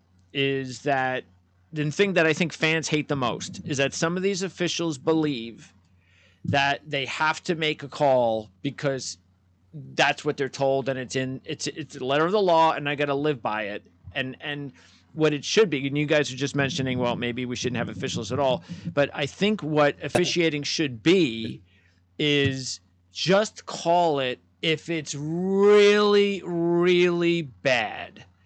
And you have to also put the human factor in it. Try to put the human factor in it. Try to understand what's going on in the game. Don't call, like, for instance, they had this in the, I think, which game was it? I believe it was the Liberty game. I'm not sure. You guys probably didn't see it, but a guy had a 50-yard touchdown pass, and the kid made a great play, and he goes down the sidelines, and he's just about to cross the line for the touchdown, and one of his other receivers clips the dude, the defensive back, at the goal line when the guy is crossing the goal line. It's obvious that the guy scores a touchdown, and the clip means nothing on the play, but he calls the clip, puts the ball back, 15, 20 yards. They scored anyway. But the point is you have to understand the moment and understand why you're calling a penalty and when you should call penalties. And I know you guys also brought up holding and things of that nature. That's exactly my point. I don't think you have to change the rule and say, okay, you do this or do that, but just let the officials know. Just don't call things that are ticky-tack. Because when you start calling ticky-tack stuff, then that's really where I think drives fans crazy the most. It's called liberalizing the rules, and we talked about it last week. You can call holding on every play, and the same thing with pass interference. You call 90% of the time they call it on the defender. He's being jostled by the offensive guy trying to get better position as well. Now, I know they have it in baseball. There's a website that tracks all the performances of Major League Baseball umpires behind the plate. I have to believe somewhere there are websites that track the performance of officials and officiating crews. And when they point out the number of mistakes, and the media starts covering all the mistakes that are being made, that are being charted, and so you've got the visual evidence there, maybe that'll push a little bit more pressure on the NFL to say, hey, we have a problem with the officiating, that it's about time we need to address it. I was going to say it goes hand in hand with one of the old maxims in boxing. And a boxing referee is good only because you never even knew he was in the ring while the fight was going on. He doesn't take over the fight, the control, the tempo of the fight. He's there, but he's not there. He's not the person that the people paid to come and see. National Football League, the fans didn't come to see these referees throw these flags or not make these calls. So they have to be a little bit more invisible if that's possible. And what they also need to do is be accountable after the games. And especially, obviously, look, if they become full-time officials, I think that's a no-brainer. But do we really have to wait for them to become full-time officials for them to be interviewed after the game? I mean, it's just, why not? Why aren't they interviewed after the game? The NBA at least has, what is it, that 2-minute report that they put out every day where they take a look at the officials and questionable calls. Like, for example, the timeout in the game last night between the Suns and the Lakers. Maybe the other sports would do well to, again, as you say, Greg, be more accountable. We all understand that you're not going to get perfection, but don't make it sound like you are getting perfection. Admit the mistakes, they'll be forgotten. And, it's kind of like, the crime is never the thing that gets someone in trouble. It's the cover-up. Don't cover up. If you just come out and admit that the officials made mistakes, 2 days later, it's forgotten about for the most part. That NBA report, Andy, they call it the Tim Donaghy report is what they do. Uh-oh. All right, Greg, I'm sorry. By the way, if they do interview them and they know they're going to be interviewed after the game, maybe they don't call as many penalties. They don't want to be in that situation. And I segue that to the Dallas team in the game, because obviously there was a really exciting game, the Dallas-Seattle game. And Dallas now takes on Philly, as we know. So I want your opinion on the game, because if Dallas wins, and the favorite in this series, I believe, is won and covered 5 straight. So there's a lot of trends siding with Dallas. So let's say Dallas wins this football game. We're going to have a tie in the NFC East. So then my question is, first of all, I mean, obviously, you don't have to pick Dallas to win the game and Dallas to win the division, of course. But what do you think? Who ends up winning the NFC East? Jim? Well, Dallas has not shown any of us that they can beat a good team. They can beat bad teams and they can beat them by a lot of points, but That's they a have great not point, played too. well against quality clubs. They haven't Like the beat a winning Dolphins. team yet. Well, they did last week technically because Seattle was 6-5. So, but they haven't beaten a really good team though. Yes. Yeah. So I don't know. It's So you're taking the Eagles? Philadelphia looks exhausted. I mean, they've gone through a pretty rough stretch where they played poorly the first 3 quarters and they won the games in the fourth quarter. And then last week that didn't happen. They played a little bit better in the first quarter, and the rest of the game was a shit show. San Francisco just annihilated them. But San Francisco can do that to anybody if they're healthy. And that's why I've always believed from the beginning of the year that they're the best team in the NFL if they're healthy. But they're not deep. If they lose their offensive lineman, Trent Williams, or the Deebo Samuel, or it's just a different team. They got to stay healthy to be as dominant as they are. Now, Greg, you mentioned the point that Dallas win over Philly ties them with the division, but I think the Eagles still have the advantage because after this game, Dallas has the much tougher schedules, so the Eagles likely win. I think they play. Buffalo for Dallas. Yep. Right, and then I think they also. Oh yeah, they have a very tough schedule. You're right. Yeah, so I think Dallas loses. They play once, Detroit, maybe twice. Yeah.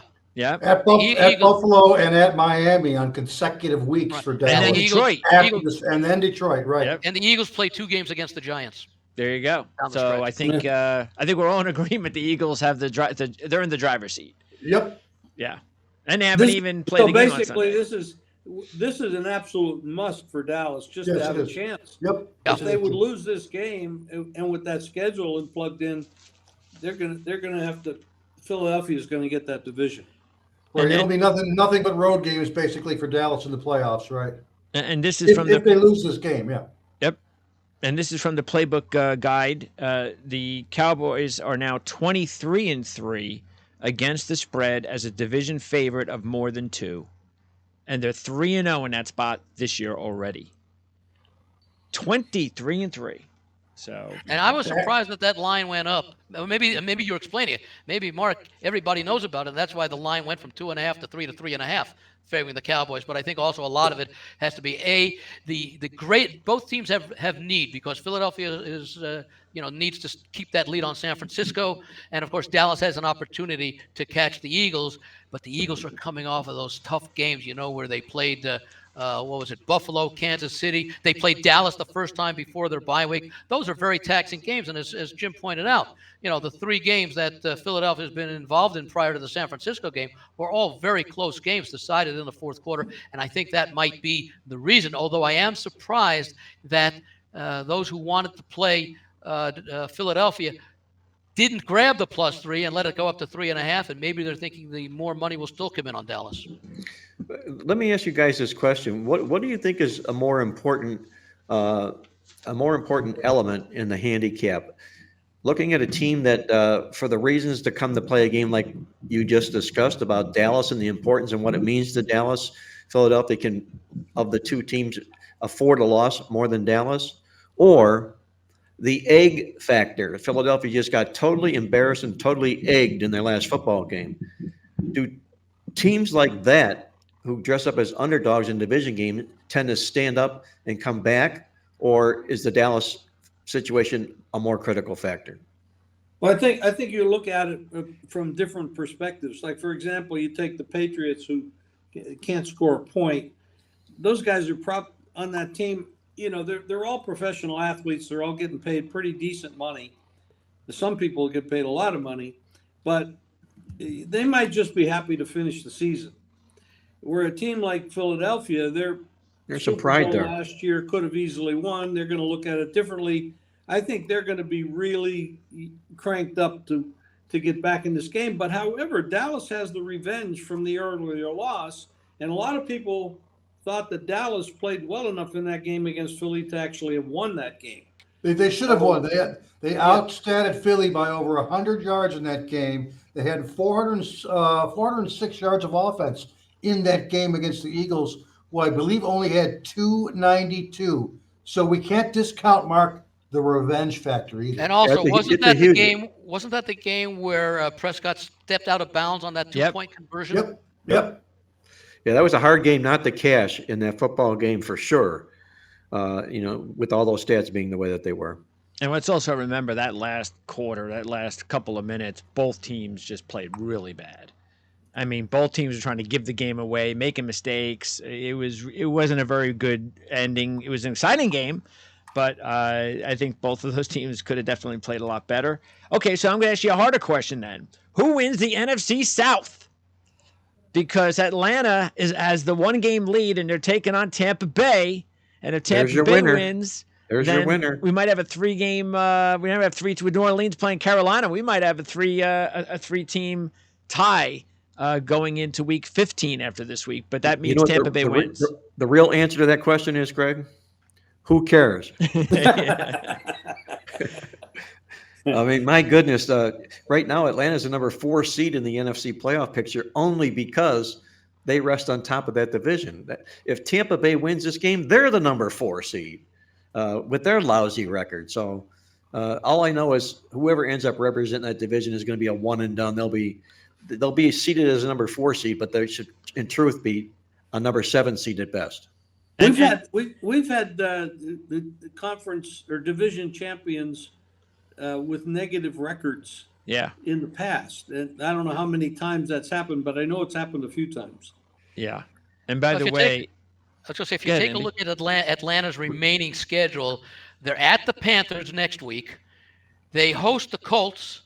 And I guess you can't discount the Colts. They still find a way to win, even though they don't necessarily have the characteristics of what you would expect a winning team to have.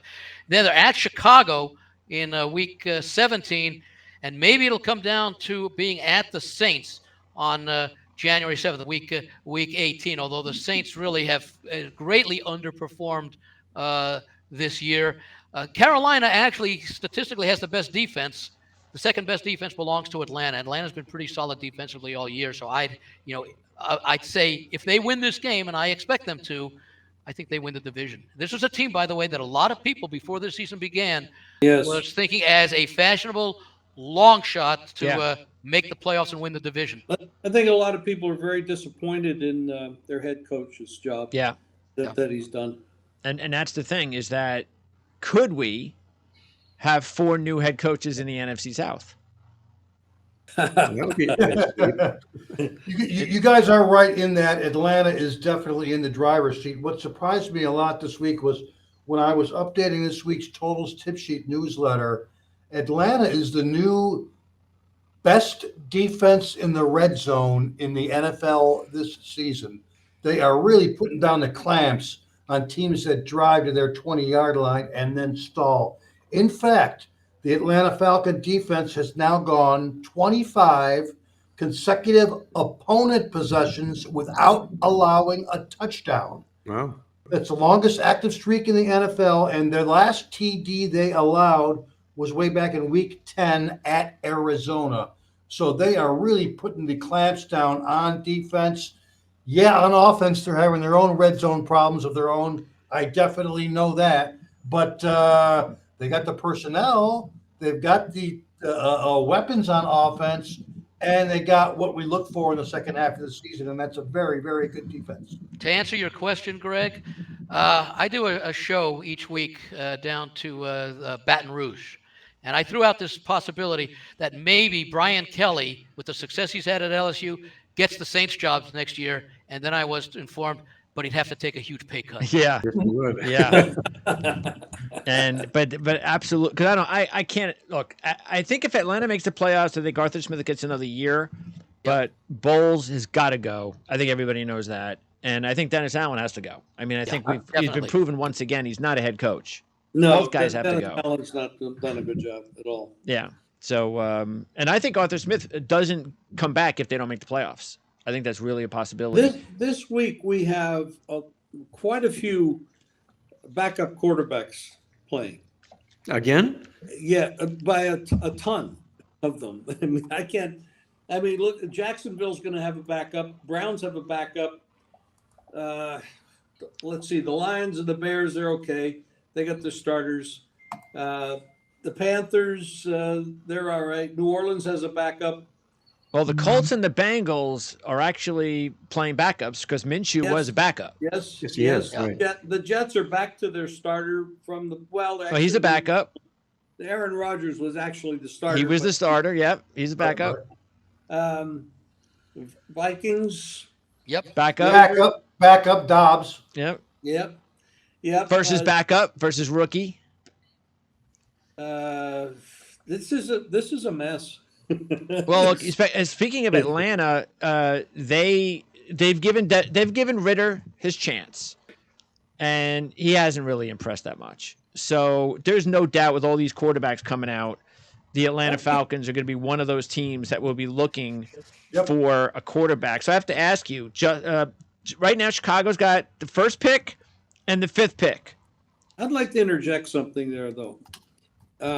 We blame the quarterback because he's got the ball and he's out there making the decisions, and those decisions have to be made in 1 or 2 seconds to hit a second and third read and all that stuff. But I wonder how bad their quarterback training and mentorship is, because some of these players are starting to look a little bit better.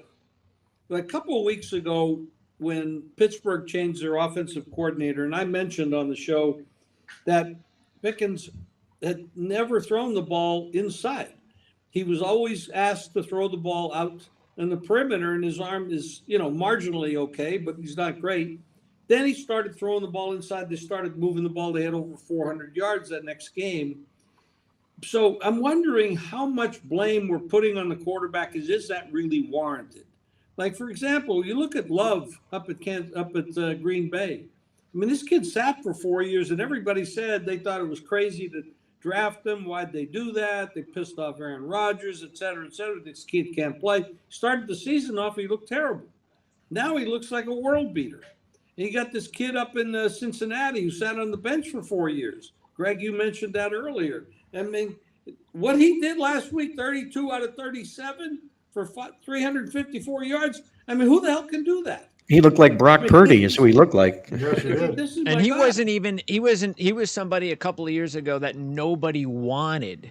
He was basically just, hey, come on, we need somebody to come into camp. Well, let's bring him in as a backup in case something happens to Burrow. It wasn't like Cincinnati had this grand idea that this is going to be a guy that we're going to really turn to if Burrow gets hurt. It just shows you how wrong the whole system is. Is a guy like that? I think we're putting too much emphasis on the quarterback's ability or inability. Yep. And not enough on the coaching that they're getting. We know there's bad coaches. We don't know those people as well as we know the players because they're out on the field in front of us every day.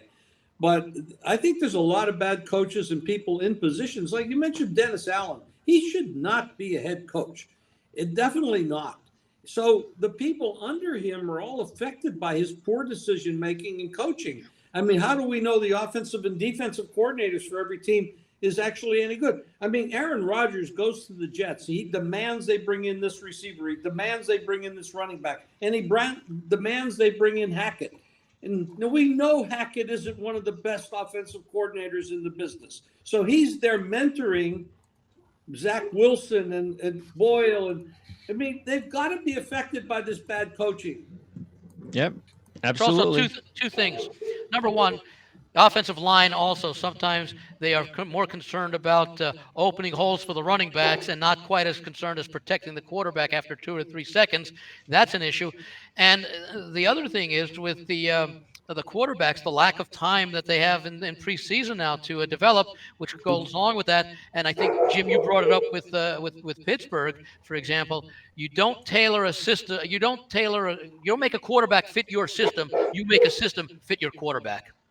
And that's what happened. And that's exactly what happened to, say, Zach Wilson. Everything was tailored for Aaron Rodgers. And as soon as he got hurt, they didn't have a backup plan. Yep. They didn't expect that this was going to happen, and they should have. And that's their, again, coaching mistake. That's something that they should have been prepared for. And So and by the way, so speaking of Browning, and even quarterbacks like that, you're talking about Love. What's the factor there? Well, Browning's 27. And Love, he's had time to understand the game and not be rushed into. And I think that maybe also is a big part of that, Jim, is that they just don't give these kids enough time anymore.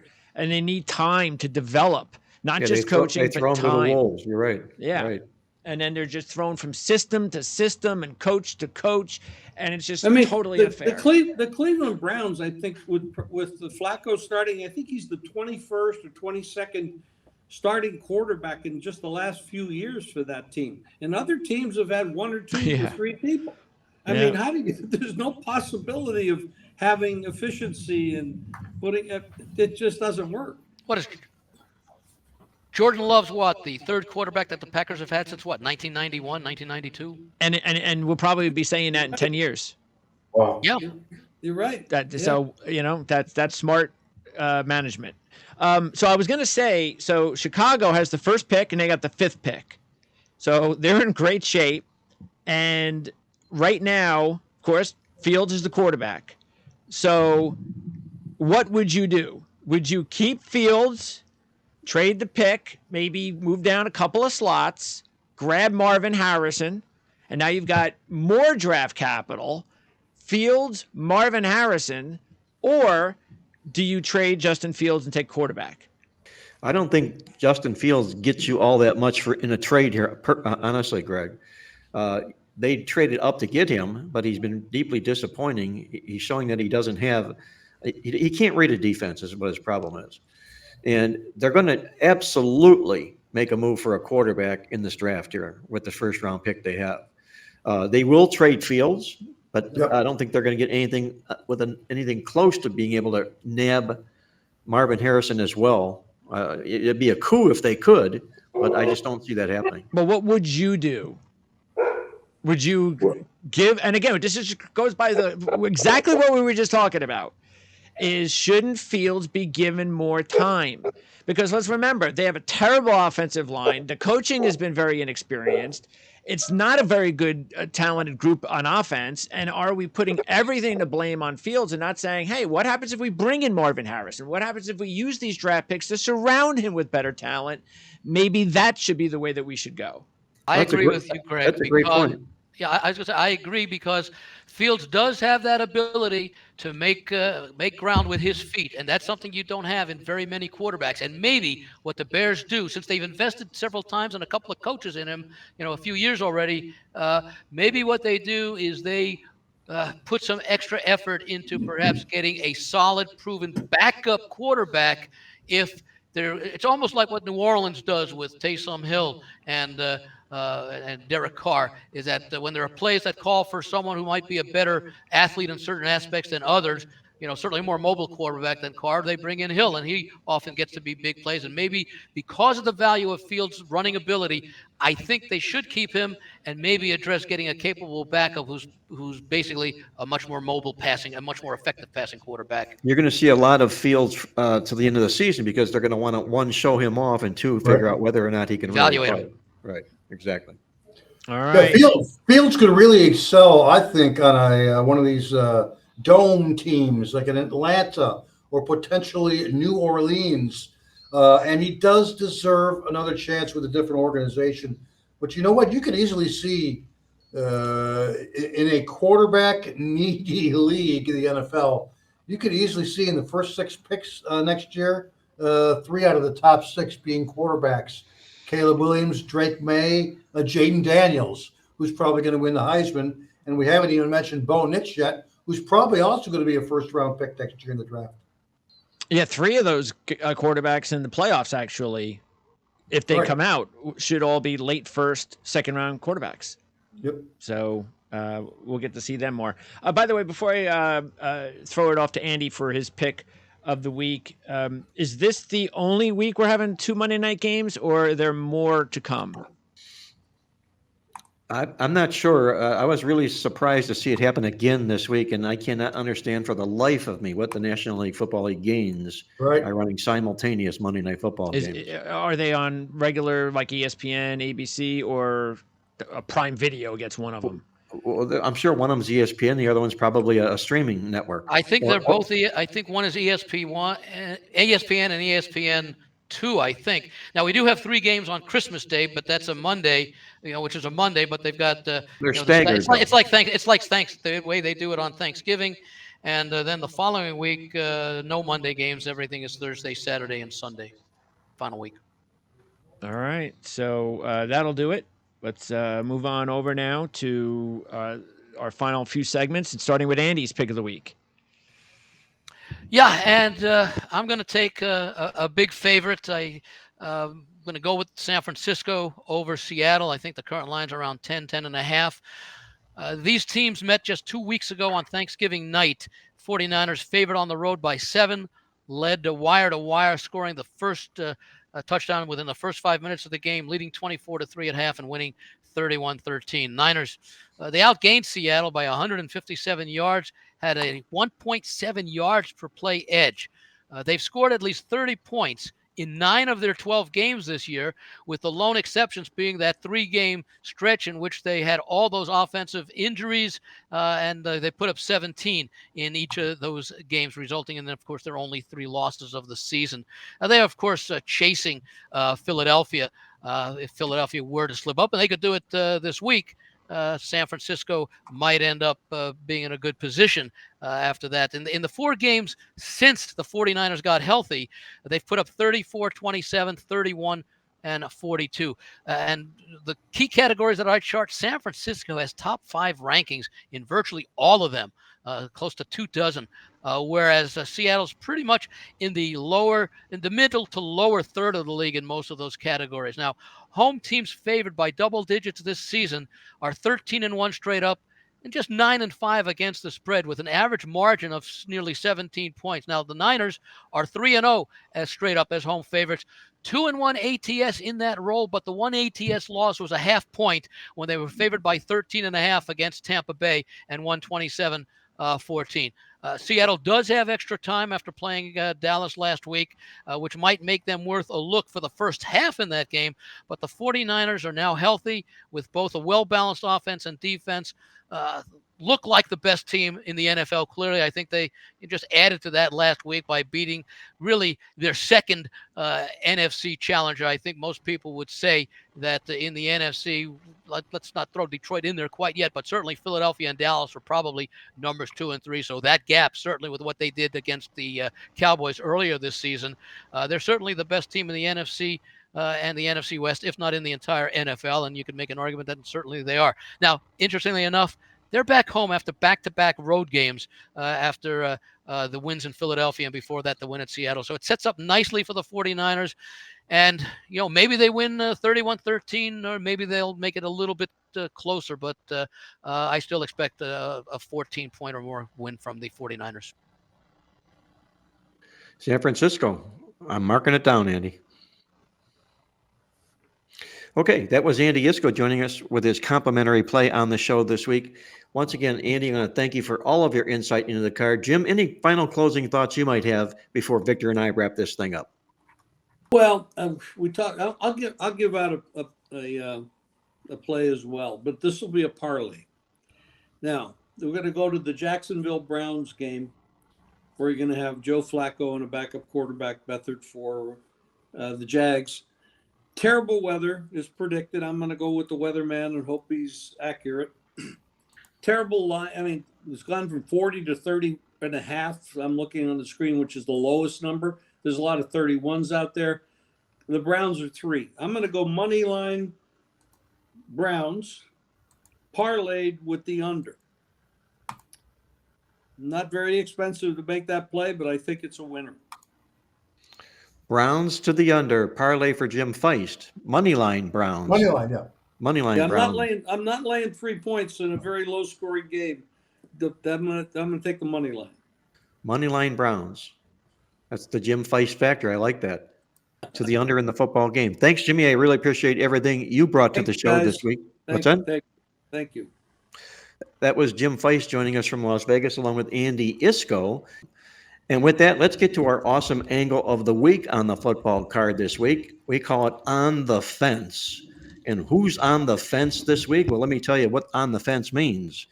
We talked a little bit earlier about 500 teams in the National Football League and how pivotal games are when their record is exactly 500 on the season, especially Game 13, where teams coming in 6-6, they need the win, or they take the loss and they become a losing team. If these 6-6 teams in Game 6 were a playoff team last year, and they're playing with revenge in these games, they're 12-2 against the spread, going all the way back to 2000. 13-1 straight up these teams are. And we've got a live dog on the card in that role this week when the Cincinnati Bengals play host to Indianapolis for our on-the-fence play, for our awesome angle play on the show this week. You're tuned in to Marc Lawrence Against the Spread, the nation's most popular sports handicapping talk show. Before Victor and I get to our complimentary plays, once again, our complimentary free pick segment is being brought to you by our good friends at uwager.lv, where they feature monthly 5% rebates and free same-day payouts. Take advantage. Log on now at uwager.lv or give them a call toll-free. The number is 1-800-UWAGER. Victor, your complimentary play on the football card this week, we'd love to hear it. Yeah, Mark, for our complimentary play, we are going to be going to the late afternoon kickoffs, and we're going to be going low in Sin City as the Raiders are hosting the Vikings. The over-under line, we're somewhere around 40 and a half out there now. Both of these teams have showed tremendous defensive improvement big time. In the 1920-23 season, the offenses for both of these teams have indeed struggled. And, of course, we're down the second or third string quarterbacks. As a result, Las Vegas 3-9 over-under on the year, including 1-5 over-under At home, only 36.8 combined points per game. Minnesota also 3-9 over under on the season, including a perfect 0-6 in their games when they have been favored this year. The most important aspect of this play, guys, is the fact that both teams are off their bye. Each team had their bye last week, which leads to some recent very low scoring patterns. I also mentioned to you about how teams have done this season off their bye week. But out of our database, there's an even better low scoring under number. And that's when we query NFL games in which both teams are off their bye week. And dating back to the 2018 season, that's about 5 years now. These games have gone 2-15 over under. Wow. When both teams come in off their bye. It's already happened 4 times this season. Naturally, all 4 of those went under the total. Carolina versus Houston this season, Jacksonville versus San Francisco, Kansas City versus Philadelphia, and then last week Atlanta versus New Orleans. Both were off their bye.